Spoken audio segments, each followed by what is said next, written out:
Come on in, honey. The lantern's lit, the veil's a little thin, and the wind's been dying to carry a few secrets your way.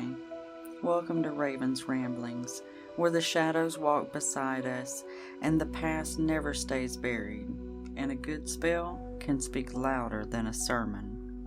I'm Raven Nightingale, part healer, part hellraiser, keeper of the old ways and ghost stories alike. So pull up a chair and listen close. You never know what might be whispering in the dark.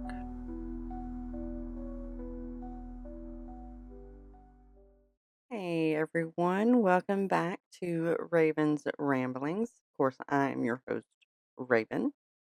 How y'all doing? I know this will come out on an early Monday morning, so how are y'all doing this Monday morning? So, today's episode is one that kind of sits in the shadows a little bit of the witchcraft practice. It's talked about, we've talked about it some, we've hinted at it, sometimes we joke about it, but it is not always faced directly. All right. So today we're going to talk about baneful magic. And before we go any further, I want to say this very clearly. This episode is for reflection and discussion only. It is not instruction. It is not encouragement. It is not telling anyone what they should do. This is about ethics, intention. Um, it's about the parts of this path that don't always feel comfortable. Yeah.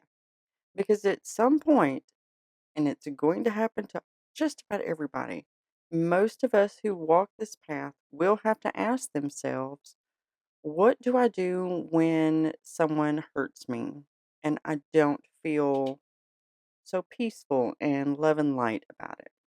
All right. So let's talk about what baneful magic really is. So we're gonna ground this down. Uh, Baneful magic is usually described as like a hexing or a cursing, um, some type of working meant to cause harm or discomfort or disruption. Yeah, it is intentional. Well, yes, it is an intentional, energetic consequence. Let's go with that. And it is directed at someone specific. Okay. And I kind of want to separate this a little bit from the aesthetic version because online it can get very romanticized. It can it gets turned into something dramatic and maybe even trendy.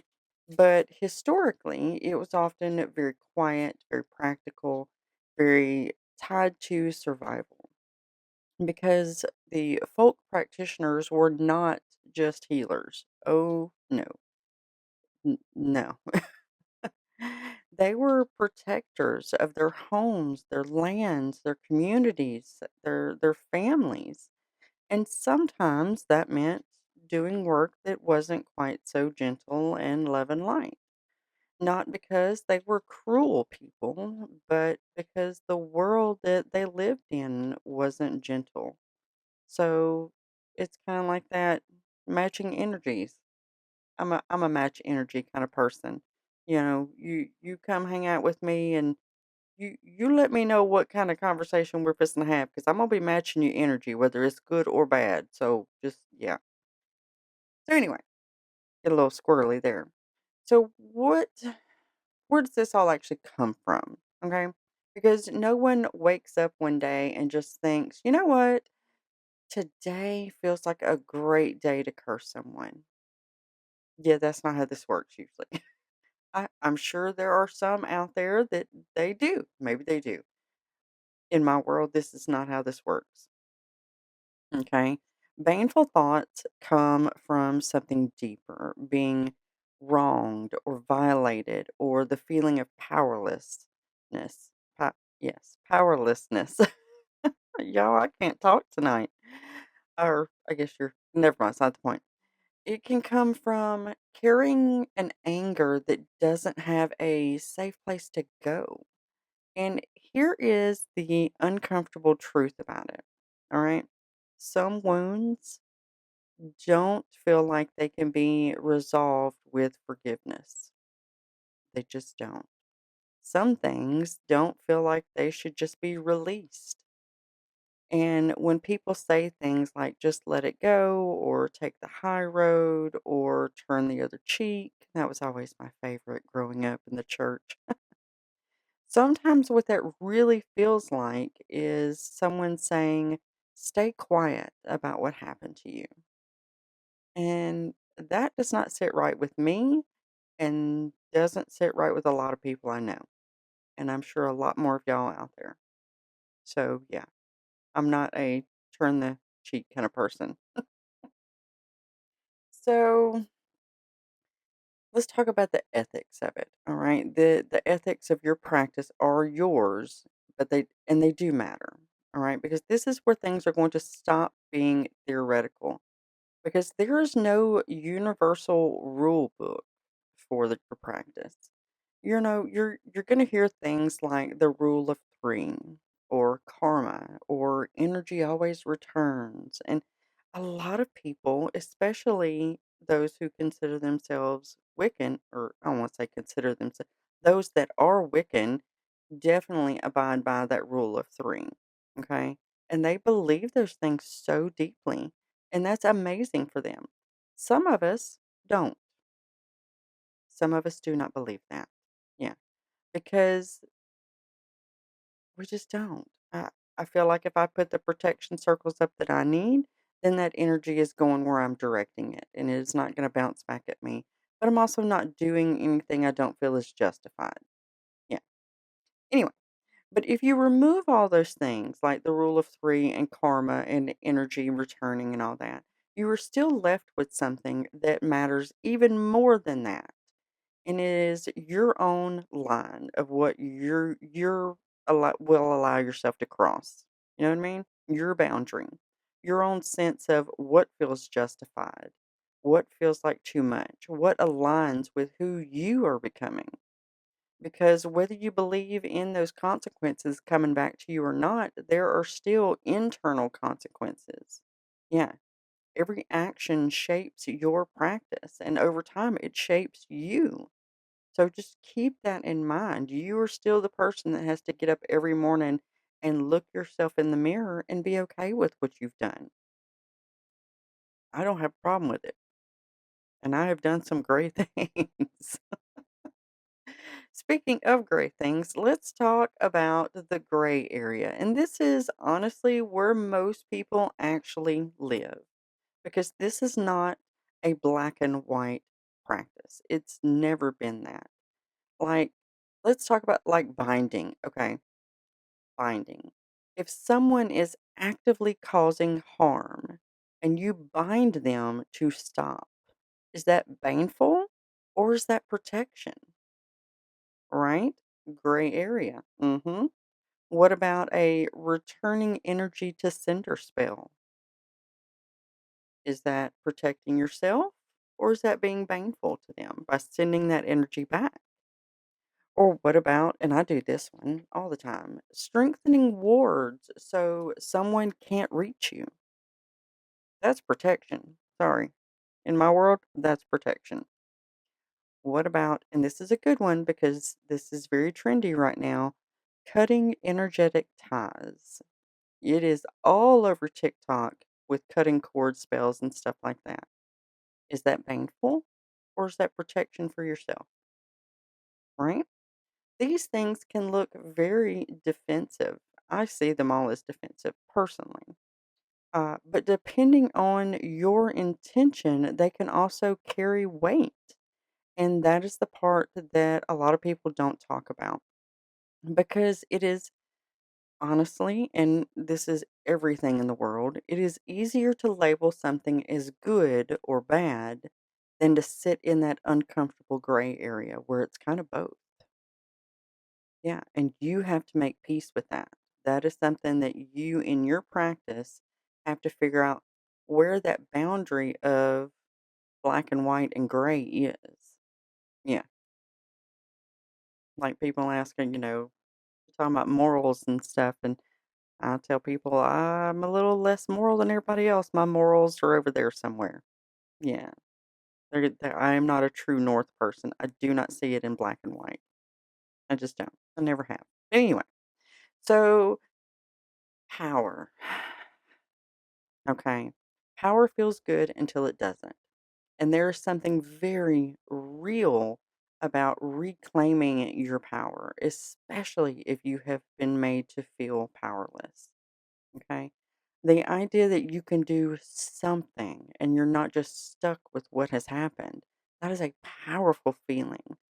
But power without reflection, that's where things can kind of shift and go awry. Because acting from anger alone can start to change you in ways you didn't really intend. And it's not going to be all at once, it's going to happen slowly, kind of subtle.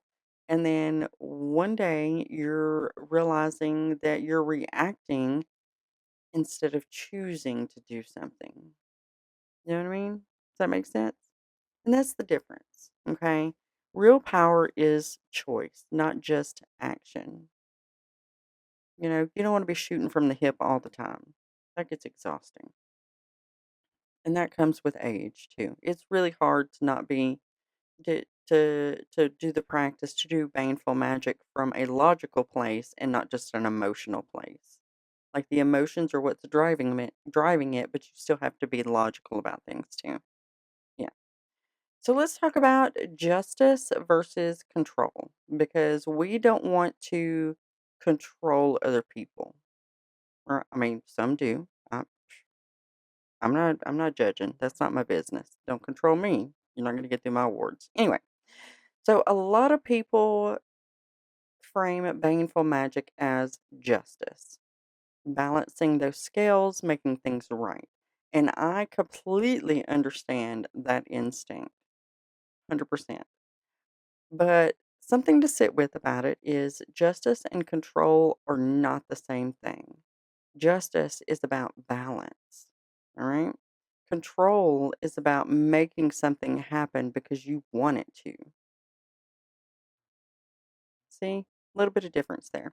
And sometimes those lines do kind of blur and overlap and get a little close, especially when your emotions are high or when the situation feels very unfair.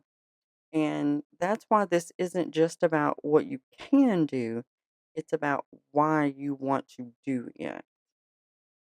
All right. You got to look deep. That's that whole shadow working. Look deep down inside and figure out, why do I feel this way?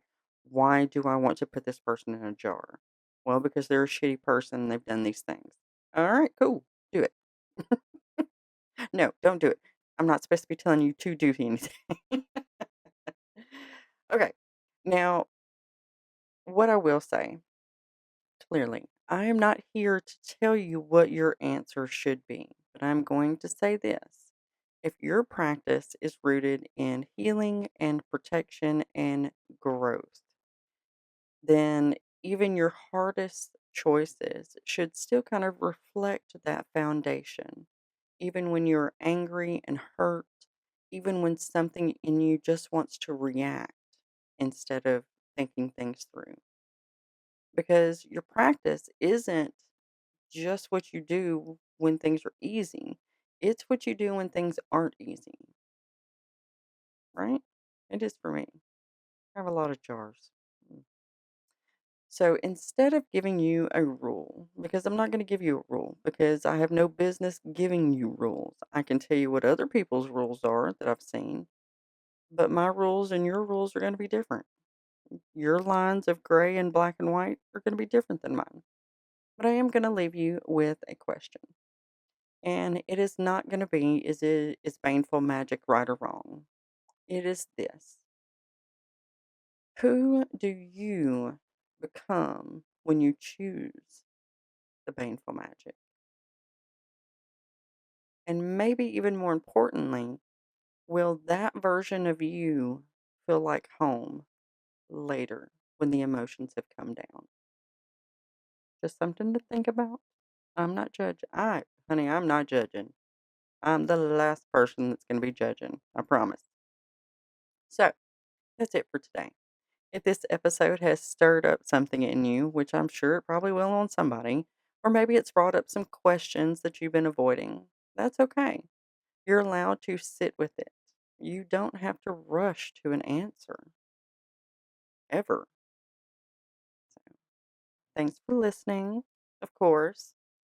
Hopefully you like and share and subscribe and check out the Facebook and the website at ravensramblings.com. And who knows what I'm going to be putting on there next. All right. So I will see y'all on the next one. Bye.